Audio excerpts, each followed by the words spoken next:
St John's, the first church, was here 6 years before any other church was built. So it was the only church in Australia for 6 years, until 1809. The clock was one of 5 public clocks given to the colony by King George IV, just after he became king, when he was the Regent King. And he decided that the colony needed public clocks. So he sent 5 over, and it was installed in our tower here in 1822. Yes, the clock is a suspended weight type of clock.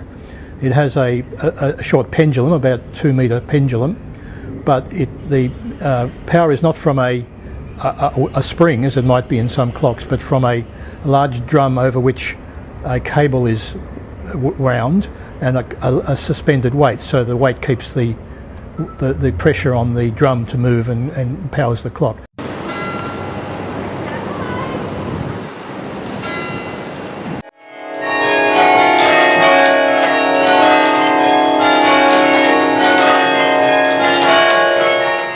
It's a chime, technically. It consists of 13 bells, and they're rung from a rope console where someone stands and pulls the ropes to ring the bells.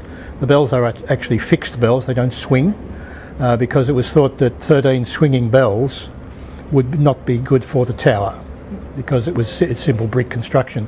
So they're all fixed bells rung by pulling ropes, and we have people play tunes and chimes on it and peals.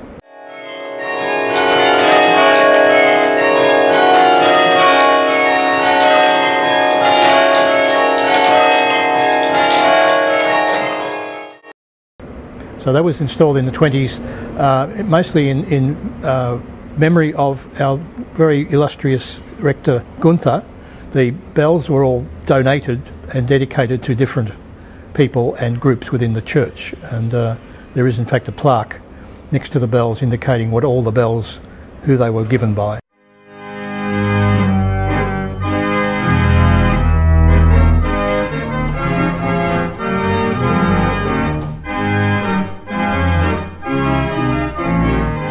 The organ was built by J.W. Walkers of London, one of the prestige church organ builders of the time. In 1966, Mr. Ron Sharp, the chap who built the Opera House organ, rebuilt the organ, completely refurbished it, and it was considered to be one of the most sensitive heritage restorations ever conducted. The organ is now considered to be the finest example of its type in Australia, and at the time of its installation was the largest pipe organ in Australia.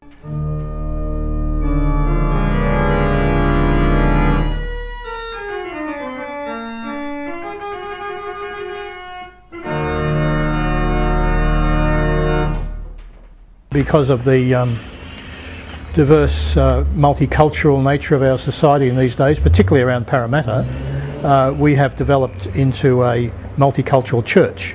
There are as many non-English speaking people here as there are English speaking people. We have the core congregations, of course, the English speaking ones, which are 3 in the morning and 1 in the evening on Sundays. Then we have 2 congregations of Mandarin speaking Chinese who meet in the hall, which has been converted into a sort of church. And then we have a congregation of Cantonese speaking Chinese people, and then one of Farsi speaking Iranian people, each with their own pastor is speaking their language. And we have 2 congregations of youth at different age levels, which the older one of which is involved in training for the ministry through Moore College, the Theological College in Sydney. So that's 10 congregations, totalling about 800 people. The future for St John's, I have no reason to think that it will not continue. There's always going to be a faithful congregation of Christians here in Parramatta, whether they be English speaking or Indian or African or Chinese or Iranian. There's always going to be a congregation of people here, and St John's, I believe, will always meet their needs in the sense of having a church here in Parramatta.